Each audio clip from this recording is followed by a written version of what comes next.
বিসমিল্লাহির রহমানির রহিম।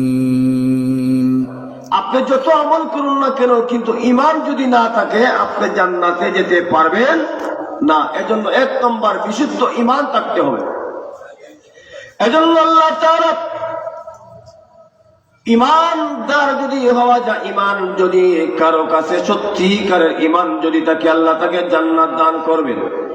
আল্লাহ তাআলা সূরা বুরুজের মধ্যে বলেন, ইন্নাল্লাযীনা আমানু ওয়া আমিলুস সালিহাতি লাহুম জান্নাতুন তাজরি মিন তাহতিহাল আনহার যালিকাল ফাওজুল কাবীর।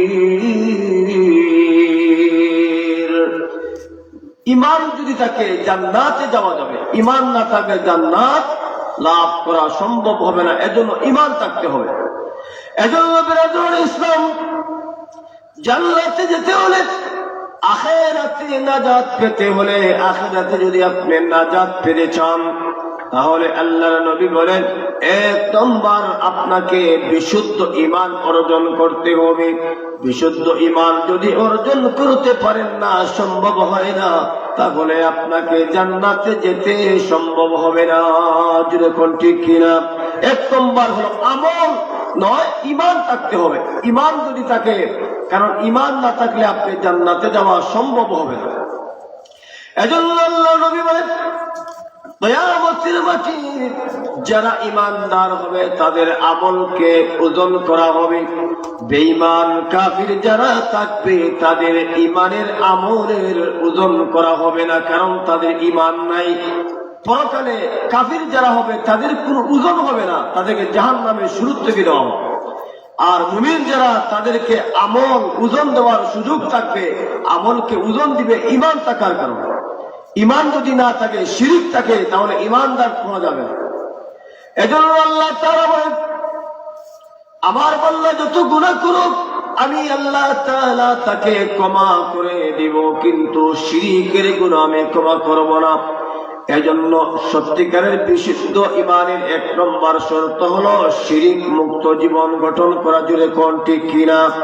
আপনি ঈমানদার দাবি করেন কিন্তু শিরিক করেন, আপনি ঈমানদার হতে পারবেন না। ঈমানদার হতে হলে 1 নম্বর শর্ত হলো শিরিক মুক্ত থাকতে হবে। আল্লাহকে ছাড়া কাউকে আপনি রব মানতে পারবেন না। এজন্য শিরিক মুক্ত জীবন গঠন করতে হবে। এজন্য আল্লাহ তাআলা বলেন, সূরা লুকমানে আল্লাহ তাআলা বলেন, ইন্নাশ শিরকা লাযুলমুন আযীম।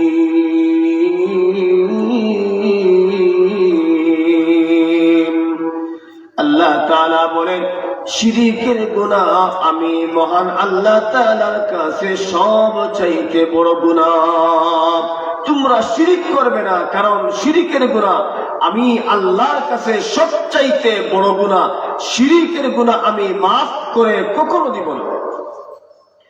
এজন্য বিরাদরুল ইসলাম, 1 নম্বর হলো আপনাকে জান্নাতে যেতে হলে, পরকালে নাজাত পেতে হলে, কোরআনের ভাষায়, রাসূলের হাদিসের ভাষায় 1 নম্বর আমলের নাম হলো বিশুদ্ধ ঈমান। যদি কোন কি? বিশুদ্ধ ঈমান থাকতে হবে 1 নম্বর জান্নাতে যাওয়ার জন্য, আখিরাতে নাজাত পাওয়ার জন্য 1 নম্বর বিশুদ্ধ ঈমান থাকতে হবে। 2 নম্বর জান্নাতে যাওয়ার আমল হলো তাকওয়া, আল্লাহকে ভয় করতে হবে। আল্লাহর ভয় যদি আপনার মধ্যে থাকে না, তাহলে আপনি ভালো কাজ করতে পারবেন না, আল্লাহর সন্তুষ্টি অর্জন করতে পারবেন না। আল্লাহর ভয় থাকতে হবে। এজন্য আল্লাহ তাআলা কুরআনে হাকিমের বিভিন্ন আয়াতে আল্লাহ তাআলা নির্দেশ প্রদান করেছেন, আমি আল্লাহকে ভয় করো, আল্লাহকে ভয় করো। আল্লাহ তাআলা সূরা আলে ইমরানের 102 নম্বর আয়াতে আল্লাহ তাআলা বলেন, ইয়া আইয়ুহাল্লাযীনা আমানুত্তাকুল্লাহা হাক্কা তুকাতিহি ওয়া লা তামুতুন্না ইল্লা ওয়া আনতুম মুসলিমুন।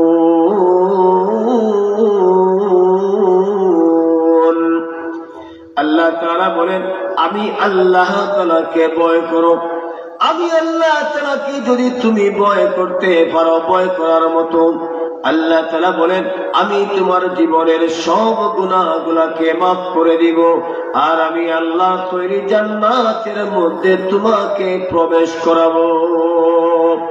তাহলে আমরা 2 নম্বর পেলাম, আল্লাহকে ভয় করতে হবে। আল্লাহকে যদি কেউ ভয় করে তাহলে ওই ব্যক্তি জান্নাতে যেতে পারবে আল্লাহর ভয় থাকার কারণে। আল্লাহকে ভয় মানে তাকওয়া অবলম্বন করা, মুত্তাকি হওয়া। তাকওয়া কাকে বলে এটা জানা দরকার, আল্লাহর ভয় কাকে বলে তাও জানার দরকার। খলিফাতুল মুসলিমিন ওমর ইবনুল খাত্তাব রাদিয়াল্লাহু তাআলা আনহু ডাক দিয়ে বলেন, ও উবাই ইবনে কাব, বলো তো দেখি তাকওয়া কাকে বলে, আল্লাহকে ভয় কাকে বলে? উবাই ইবনে কাব বলেন, ওগো আমিরুল মুমিনিন, আপনাকে আমি পাল্টা প্রশ্ন করতে চাই। আপনি কাটা বনের ভিতর দিয়া কখনো আপনি চলছিলেন নাকি? রাস্তা অতিক্রম করেছেন কি? কাটা বন, 2 দিকে কাটা, মাছ দিয়া রাস্তা, এই রাস্তা দিয়ে আপনি কখনো অতিক্রম করছেন কি? উমর ইবনে খাত্তাবকে প্রশ্ন করা হয়। উমর ইবনে খাত্তাব বলেন, আমি তো কাটা বনের ভিতর দিয়া মাঝে মাঝে অতিক্রম করেছি। উবাই ইবনে কাব বলেন, আল্লাহর নবীর সাহাবী, কেমনে আপনি অতিক্রম করেছেন? উমর ইবনে খাত্তাব বলেন, আমি যখন এই কাটা বনকে অতিক্রম করলাম, 2 দিকে কাটা, আমি অনেক কষ্ট করে সতর্কতার সাথে আমি কাটা বন অতিক্রম করেছি, অনেক কষ্ট করে আমি অতিক্রম করি। উবাই ইবনে কাব আমিরুল মুমিনিন, ঠিক তেমনি ভাবে একজন মুমিন বান্দা আল্লাহকে এমন ভাবে ভয় করবে, ডানে গুনাহ, বামে গুনাহ, সামনে গুনাহ, পিছনে গুনাহ, চতুর্দিকে গুনাহ আর গুনাহ। এমন গুনাহ থেকে যেই মুমিন বান্দা সতর্কতার সাথে বেঁচে বেঁচে আল্লাহকে ভয় করে চলবে, ওই ব্যক্তিকে আল্লাহর দরবারে মুত্তাকি হিসাবে নাম দেওয়া হয়। সুবহানাল্লাহ। মুত্তাকি হতে হলে, তাকওয়া অর্জন করতে হলে গুনাহ থেকে বাঁচতে হবে। চতুর্দিকে আমাদের গুনাহ, চতুর্দিকে গুনাহ থেকে সতর্কতার সাথে সবর অবলম্বন করে গুনাহর কাছ থেকে বাঁচতে হবে, তবেই আপনি মুত্তাকি হতে পারবেন, তাকওয়া অবলম্বন করতে পারবেন, আপনার আল্লাহর দৃষ্টিতে আপনি মুত্তাকি হয়ে যাবেন।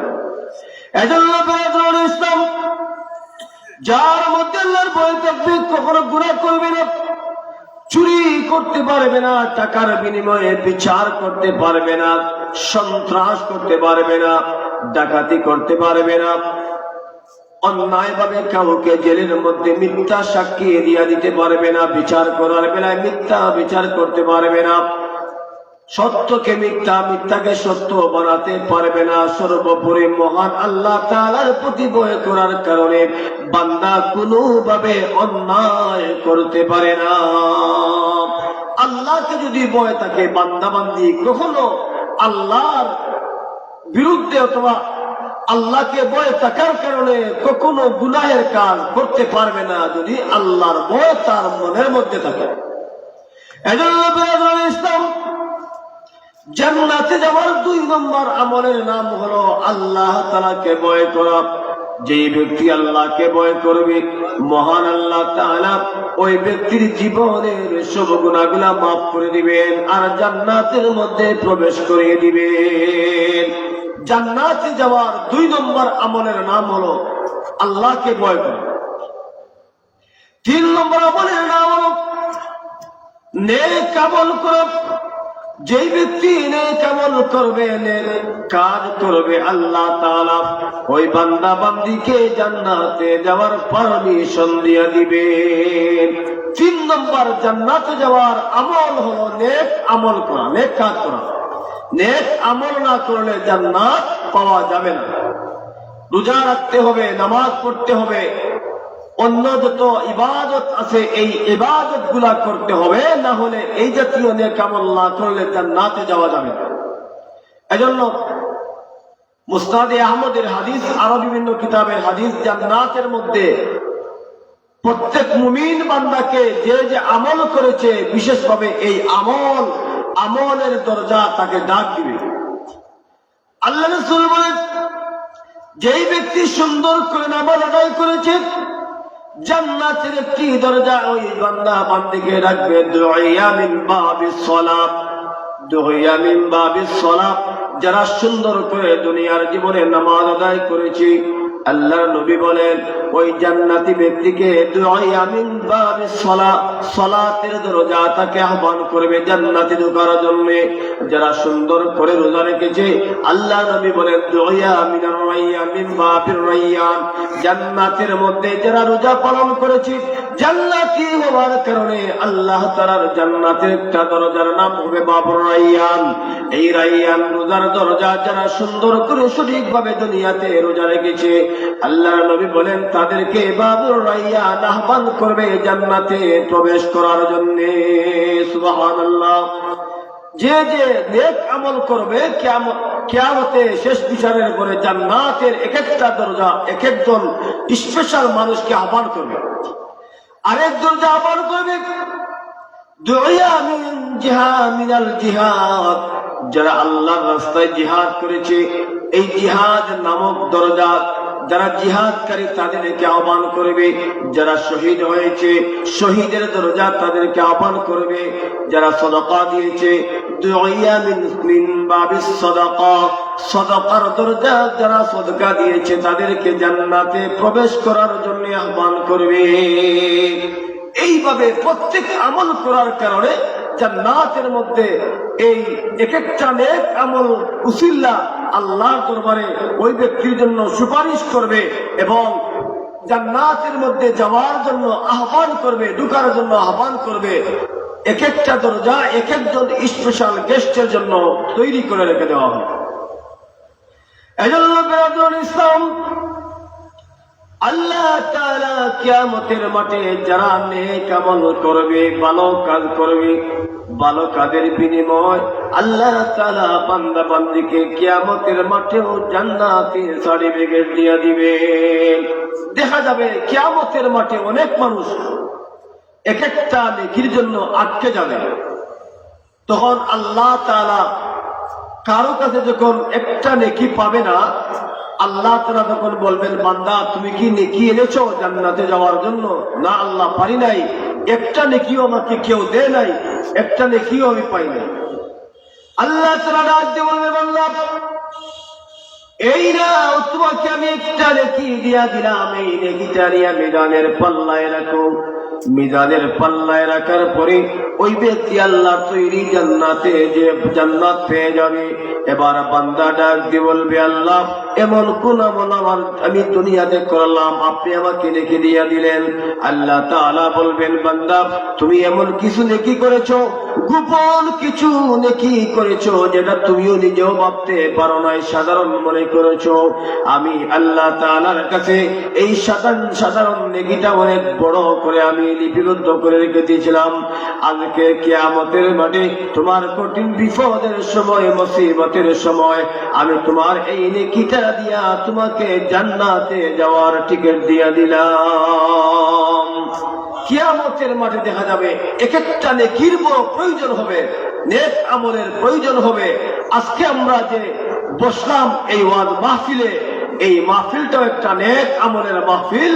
যদি আমরা সহি নিয়তে ওয়াজ শুনে বসি হয়তো আল্লাহ তাআলা কিয়ামতের মাঠে আপনার আমার এই বসাকে নেক আমল বানাইয়া নেকি বানাইয়া আমাদেরকে নাজাত দিয়া দিতে পারেন। যদি বল ঠিক কিনা?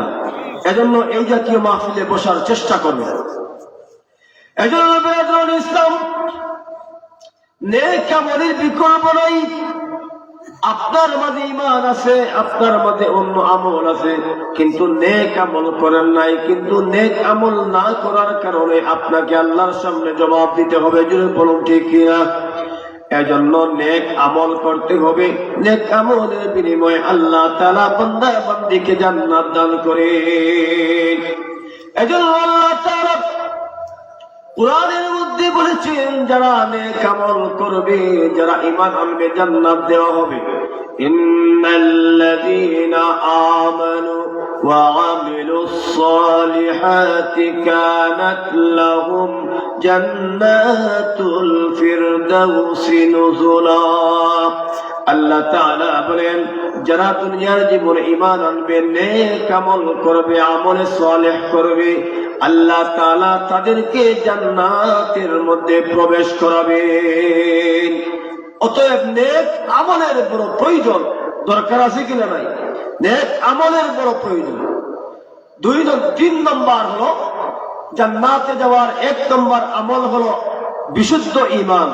2 নম্বর জান্নাতে যাওয়ার আমল হলো তাকওয়া, আল্লাহকে ভয় করতে হবে। 3 নম্বর জান্নাতে যেতে হলে, নাজাত পেতে হলে নেক আমল করতে হবে। 4 নম্বর হলো জান্নাতে যদি যেতে চাই তাহলে রাসূলের তরিকা অবলম্বন করতে হবে। ঠিক কিনা বলেন? রাসূলের তরিকা যদি কেউ অবলম্বন করে না জান্নাত যেতে পারবে না। রাসূলের তরিকা সুন্নাত যদি কেউ অবলম্বন করে জান্নাত পেয়ে যাবে। এজন্য 4 নম্বর আমলের নাম হলো রাসূলের তরিকা। আল্লাহ তাআলা সূরা আলে ইমরানের 31 নম্বর আয়াতে আল্লাহ তাআলা বলেন ইন কুনতুম তুহিব্বুনাল্লাহ ফাত্তাবিউনি ইউহিব্বুকুমুল্লাহু ওয়া ইয়াগফির লাকুম যুনুবাকুম ওয়াল্লাহু গফুরুর রহিম।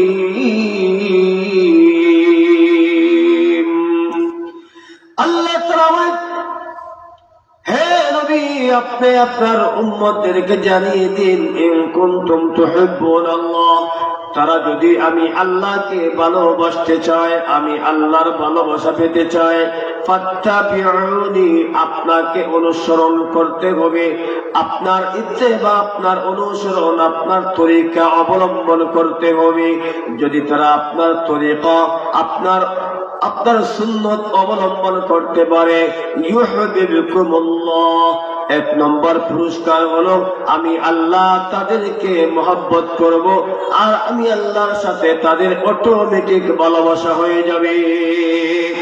1 নম্বর রাসূলের তরিকা যদি কেউ অবলম্বন করে, রাসূলকে মহব্বত করে, রাসূলের আদর্শ যদি কেউ অনুসরণ করে, তাহলে আল্লাহ তাআলা বলেন 1 নম্বর তাকে পুরস্কার দিবেন আল্লাহর ভালোবাসা। 2 নম্বর হলো ইয়াগফির লাকুম যুনুবাকুম, আর তাকে আল্লাহ তাআলা তার জীবনের সব গুনাহগুলো মাফ করে দিবেন। যেরকম সুবহানাল্লাহ।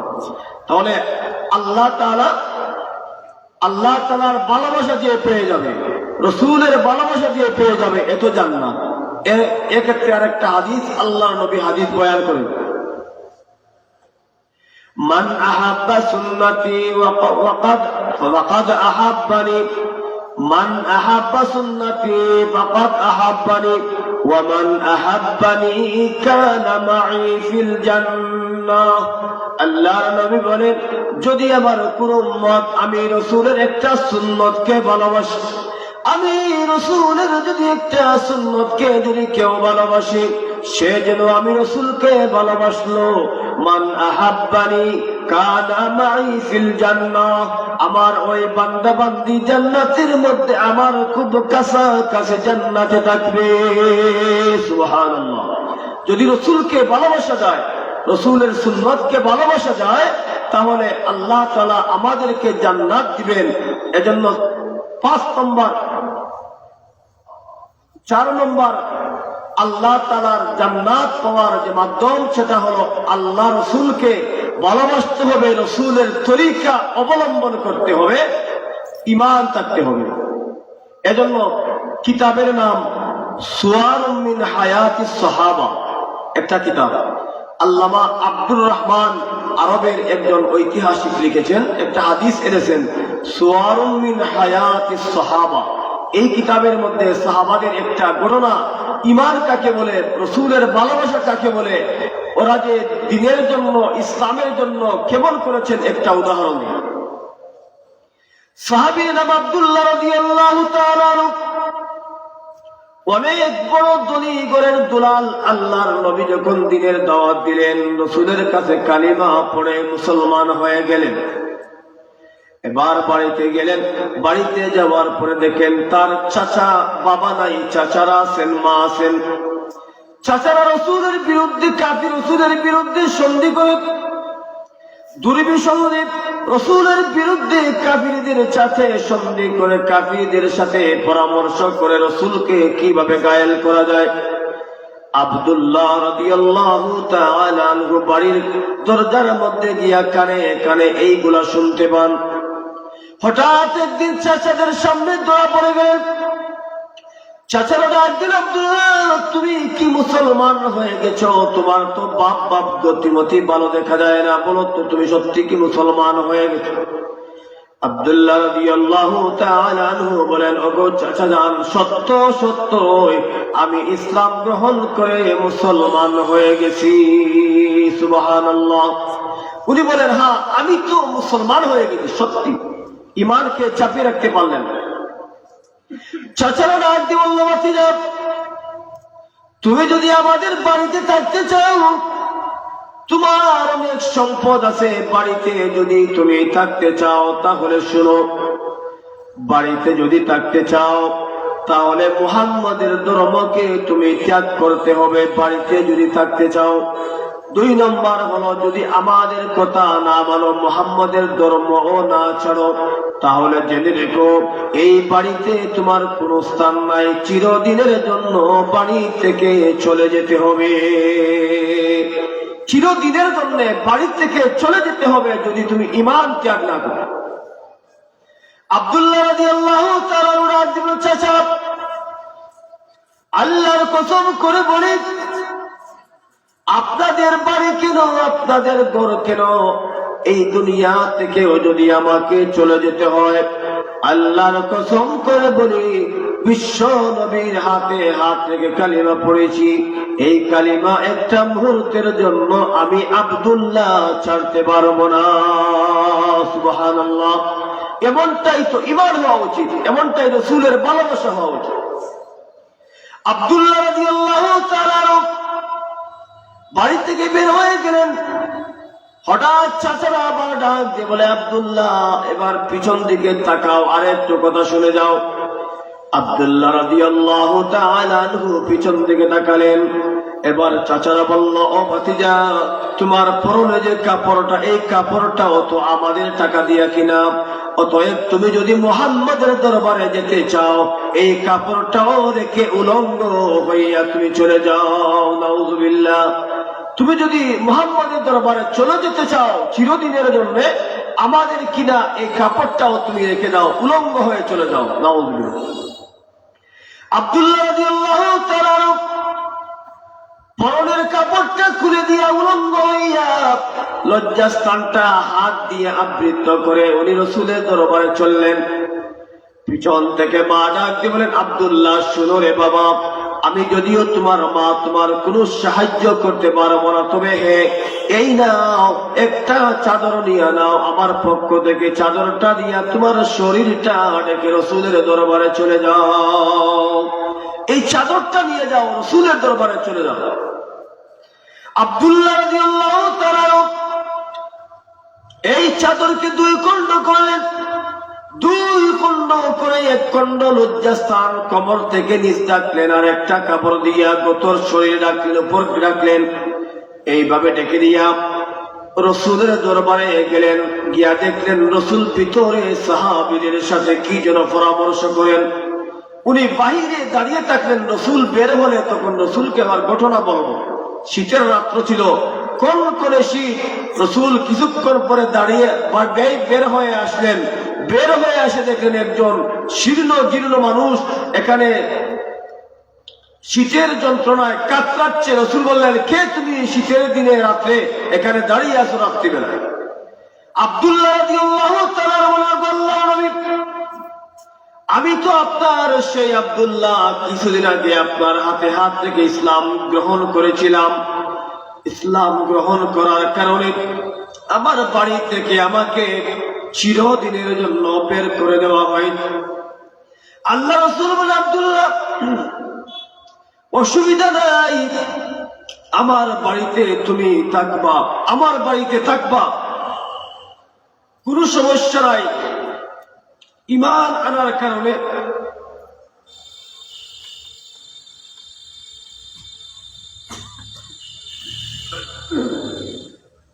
ঈমান আনার কারণে তোমার এই অবস্থা, অসুবিধা নাই, আমার দরবারে থাকবা, যা তোমার সুযোগ হয় খাইবা, অসুবিধা নেই।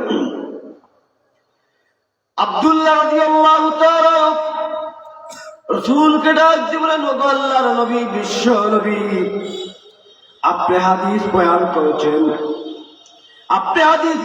করেছেন, যারা শাহাদাত বরণ করবে বিনা হিসাবে তাদেরকে জান্নাতে দেওয়া হবে।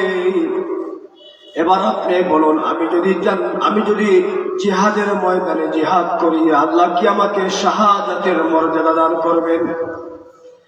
আল্লাহ নবী বললেন, আব্দুল্লাহ, যদি তুমি সত্যি সত্যি জিহাদের ময়দানে যাও, জিহাদের ময়দানে গিয়া যদি তুমি যুদ্ধ করে শাহাদাত বরণ করো, আল্লাহর কসম করে বলি, তোমাকে আল্লাহ তাআলা জান্নাত দিয়ে দিবেন। সুবহানাল্লাহ। জিহাদের ময়দানে যদি তুমি যাও, জিহাদের ময়দানে গিয়া যদি জিহাদ করো, তাহলে আল্লাহ তাআলা তোমাকে জান্নাত দিয়ে দিবেন। আব্দুল্লাহ রাদিয়াল্লাহু তাআলা বলেন, ওগো আল্লাহর নবী, সামনে তবুকের যুদ্ধ, আমাকে যুদ্ধে নিয়ে যাবেন। রাসূল বলেন, অসুবিধা নাই, তোমাকে যুদ্ধে নিয়ে যাব। যুদ্ধে নিয়ে গেলেন। তাবুকের যুদ্ধ হয় নাই, ফিরে আসলেন।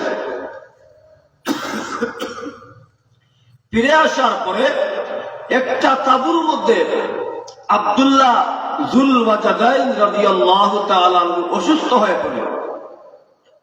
রাসূলের কাছে সংবাদ গেল, ওগো আল্লাহর নবী, আপনার সাহাবী আব্দুল্লাহ অসুস্থ হয়ে মৃত্যু যন্ত্রণায়, মুমূর্ষ অবস্থায় মৃত্যুর যন্ত্রণায় কাতরাচ্ছেন আপনার সাহাবী আব্দুল্লাহ। রাসূল চলে গেলেন আব্দুল্লাহর বাড়িতে। তাবুর মধ্যে গিয়া ডাক দিয়ে বলেন, আব্দুল্লাহ, তোমার কি হয়েছে? আব্দুল্লাহ রাদিয়াল্লাহু তাআলা আনহু বলেন, ওগো আল্লাহর নবী, আমার মনে হয় সময় চলে এসেছে, আর বাঁচব না, মনে হয় আর বাঁচব না। ওগো আল্লাহর নবী, আপনার কাছে আমি একটা জিনিস জানতে চাই, এই মুহূর্তে যদি আমি মারা যাই, ইন্তেকাল করি, আল্লাহ কি আমাকে জান্নাত দান করবেন, শাহাদাতের মর্যাদা দান করবেন? আল্লাহর নবী ডাক দিয়ে বলে, আব্দুল্লাহ, আল্লাহর কসম করে বলি, যদি তুমি এই মুহূর্তে ইন্তেকাল করো, মারা যাও রে আব্দুল্লাহ, আল্লাহর কসম করে বলি, মহান আল্লাহ তাআলা তোমার জন্য জান্নাতকে ওয়াজিব করে দিবেন। সুবহানাল্লাহ।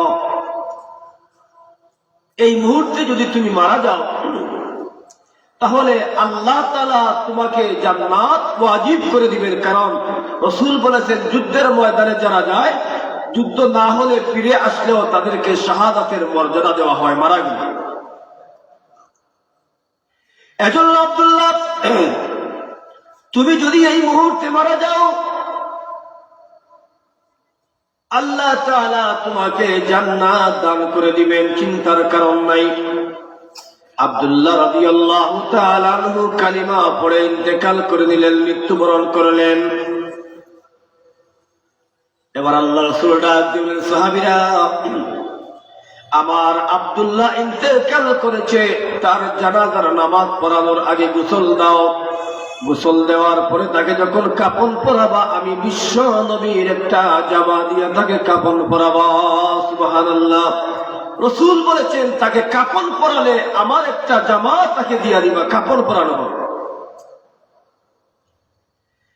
এরপর রাসূল ডাক দিয়ে বলেন, সাহাবীরা, আমার আব্দুল্লাহর যখন গোসল দেওয়া হবে, জানাজা পড়ানো হবে, জানাজা পড়ানোর সময় আমাকে তোমরা সংবাদ দিও।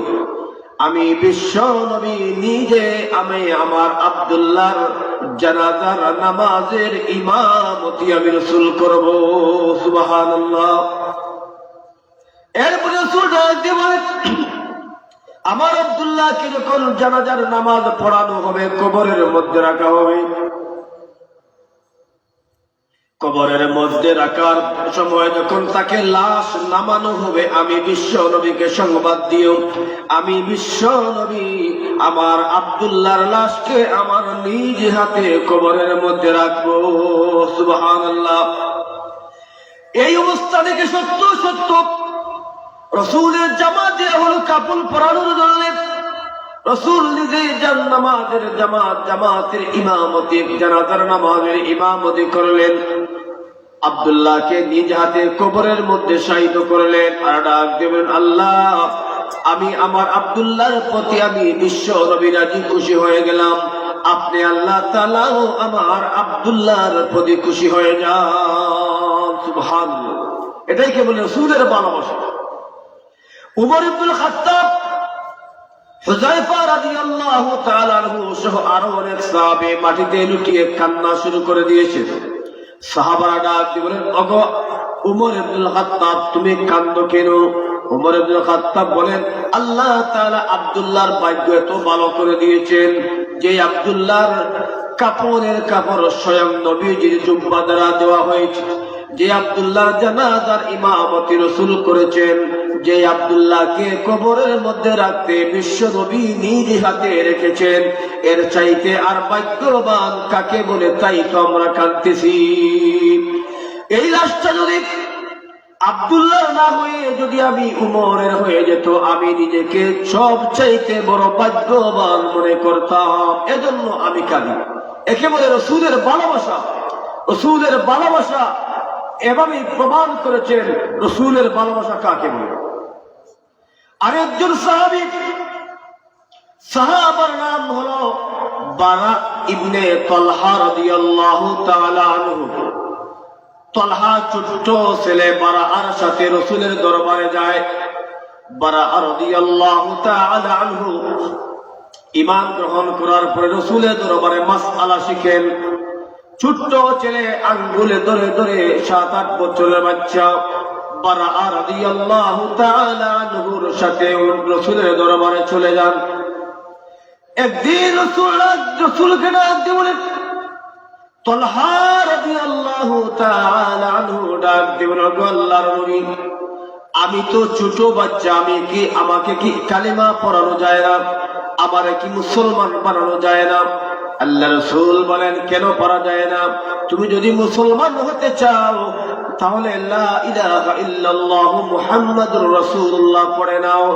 তালহা রাদিয়াল্লাহু তাআলা আনহু ছোট্ট বাচ্চা হওয়ার পরেও বিশ্ব নবীর উপর কালিমা পড়ে মুসলমান হয়ে যান। তালহা রাদিয়াল্লাহু তাআলা আনহু ছোট্ট বাচ্চা ইসলাম গ্রহণ করলেন। এবার ডাক দিল, আল্লাহর নবী আমি যে ছোট্ট বাচ্চা, আমার প্রতি কি কোন ইসলামের শরীয়তের হুকুম নাই? নবী বলেন, তোমার উপর তো কোনো নামাজ ফরজ হয় নাই, অন্যান্য কোনো ইবাদত তো তোমার উপর হয় নাই, কারণ তোমার বয়স কম। এরপরেও তালহা রাদিয়াল্লাহু তাআলা বলেন, আল্লাহর নবী এরপরেও আমাকে একটা আমল বলে দেন, যে আমল করলে আপনাকে আপনার অনুগত হওয়া যায়, অনুসরণ হওয়া যায়। আল্লাহর নবী বলেন, তালহা রে যদি আমার তরিকা অবলম্বন করতে চাও, আল্লাহকে পাইতে চাও, তাহলে আমি বিশ্ব নবীকে ভালোবাসো, ভালোবাসতে আল্লাহকে তুমি পেয়ে যাইবা।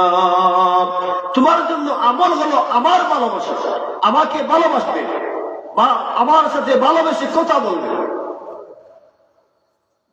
এজন্য বিরাদর ইসলাম তালহা রাদিয়াল্লাহু তাআলা আনহু দিন যায়, দিন চলে যায়।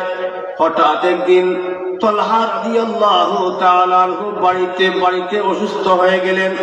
অসুস্থ হওয়ার পরে মাকে ডাক দিয়ে বলেন, ওগো মা, মনে হয় আমি আর জীবনে আর দুনিয়াতে বেশি দিন বাঁচব না, অতএব আমি মরে যাওয়ার আগে আপনাদের কাছে আমার একটা আহ্বান, আকুল আবেদন রাখবেন।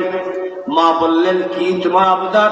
আর তুমি বা কি পাগলামি শুরু করে দিয়েছো? তুমি মারা যাবে কেন? এটা তোমার চিন্তার ভুল। ছেলেটা দিলে, মা আমার মন বলছে আমি আর বেশিক্ষণ বাঁচব না গো মা, মারা যাবার আগে আমি আপনাদের কাছে একটা অনুরোধ করতে চাই। আমি যদি রাত্রিবেলায় মারা যাই তাহলে আমার বিশ্ব নবীকে সংবাদ না দিয়াই আমাকে মাটি দিয়া দিবেন, কবর দিয়া দিবেন। 1 নম্বর শর্ত। 2 নম্বর আবদার হলো, যদি আমি দিনের বেলা মারা যাই তবে আল্লাহর নবীকে সংবাদ দিবেন আর বলবেন আল্লাহর নবী বিশ্ব নবী যেন আমি ছোট্ট বাচ্চা তালহার নামাজের জানাজার নামাজের ইমামতি করেন। এই 2টা নসিহত করে গেলাম। যদি রাত্রিবেলায় মারা যায় রসুলকে বলবেন না আমাকে মাটি দিয়ে দিবেন, আর দিনের বেলা হলে রসুলকে সংবাদ দিবেন রসুল যেন আমার জানাজার নামাজ পড়ান। রাত্রিবেলায় তালহা রাদিয়াল্লাহু তাআলা আনহু মারা গেলেন, মৃত্যুবরণ করলেন। এবার তালহা রাদিয়াল্লাহু তাআলা আনহু আব্বা বারা রাদিয়াল্লাহু তাআলা আনহু তালহা রাদিয়াল্লাহু তাআলা আনহুকে গোসল দিলেন, জানাজার নামাজ পড়ে রাত্রিবেলায় তাকে কাফন দাফনের ব্যবস্থা করলেন। পরের দিন 2 দিন 3 দিন পরে যখন বারা রাদিয়াল্লাহু তাআলা আনহু রাসূলের দরবারে গেলেন, রসুলের দরবারে যাওয়ার পরে বারা রাদিয়াল্লাহু তাআলা আনহুর মুখের মধ্যে কোনো হাসি নাই, রসুলের দিকে তাকানো না, শুধু নীরবে নিবৃত্তে শুধু চোখের পানি ফেলে কান্দেন। আল্লাহর নবী বলেন, বারা আরে তুমি কান্দো কেন, তোমার কি হয়েছে, আমাকে খুলে বলো কান্নার কারণ কি। বারা রাদিয়াল্লাহু তাআলা আনহু চোখের পানি ছেড়ে দিয়া কান্দেন, কিছুই বলতে পারেন না। এবার আল্লাহ রাসূল বলেন, বারা আরে আমার ছোট্ট তালহা কই, আমার তালহাকে তো তোমার সাথে প্রতিদিন আসতে দেখেছি, আজকে কেন দেখলাম না, দেখি নাই, কারণ কি। এবার বারা রাদিয়াল্লাহু তাআলা আনহু হাউমাউ করে কেন্নে বলবো, আল্লাহর নবী আপনার প্রিয় সাহাবী আমার কলিজার টুকরা তালহা এই দুনিয়ার মাঝে আর নাই। রাসূল চিৎকার দিয়ে বললেন, কি বলো, আমার প্রিয় সাহাবী ছোট্ট সাহাবী তালহা দুনিয়াতে নেই, কারণ কি, কি হয়েছিল, আমাকে কেন তুমি বলো নাই। বারা রাদিয়াল্লাহু তাআলা আনহু বললেন, ওগো আল্লাহর নবী আমার সন্তান যখন মারা যায়, মারা যাওয়ার সময় ওসিয়ত করে গেছে রাত্রে বেলায় যদি সে মারা যায় আপনাকে যেন সংবাদ না দিয়াই তাকে মাটির মধ্যে কবরস্থ রেখে দেই, আর যদি দিনের বেলায় মারা যায় তাহলে যেন আপনি তার জানাজার নামাজ পড়ান। কিন্তু আমার ছেলেটা রাত্রে বেলায় মারা যাওয়ার কারণে আপনাকে সংবাদ দিতে পারে নাই, কবর দিয়া দিছে। রাসূল বললেন, কেন, কি হয়েছে, কি শর্ত দিয়েছিল, আমাকে সংবাদটা দিলে না। আমি তো রাসূল, তার কাছে গিয়ে তার জানাজার নামাজের ইমামতি করব। বারা রাদিয়াল্লাহু তাআলা বলেন, আল্লাহর নবী আমার সন্তান যখন মারা যায়, মারা যাওয়ার আগে আমাকে শর্ত দিয়েছিল, আমার কাছে অনুরোধ করেছিল, আব্বা আমি যদি রাত্রি বেলায় মারা যাই রসুলকে সংবাদ দিবেন না। তার কারণ হলো রসুলের বাড়ি থেকে আমার বাড়ি অনেক দূরে, রাস্তাঘাটে ইহুদিদের রাস্তা না, ইহুদিদের বাড়িঘর। বিশ্ব নবী যদি আমাকে দেখার জন্য আমার বাড়িতে আসার বেলায় যদি ইহুদি খ্রিস্টানরা যদি রসুলকে আক্রমণ করে আর রসুলের ক্ষতি হয়, কিয়ামতের মাঠে আল্লাহ তাআলার সামনে আমি তালহা কি জবাব দিব, এজন্য তাকে সংবাদ দিবেন না। এজন্য গো আল্লাহর নবী আমরা আপনাকে খবর দেই নাই, সংবাদ দেই নাই, তাকে আমরা আমরা খবর দিয়ে দিছি।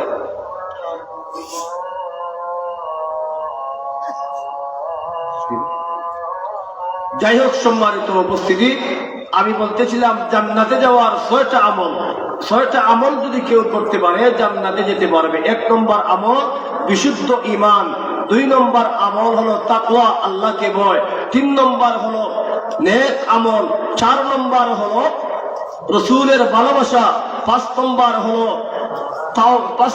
হলো সত্য কথা বলা, মিথ্যা পরিহার করা, আর 6 নম্বর হলো তাওবা করা। এই 6টা আমল যদি কোনো মুমিন বান্দা বান্দী করতে পারে আল্লাহ তাআলা তাকে জাহান্নামের আগুন থেকে নাজাত দিয়া জান্নাত দান করবেন। আল্লাহ তাআলা যেন আমাদেরকে এই 6টা আমল করার তৌফিক দান করুন। আমরা বলি আমিন। ওয়া আখিরু দাওয়ানা আলহামদুলিল্লাহি রাব্বিল আলামিন। আসসালামু আলাইকুম ওয়া রাহমাতুল্লাহ।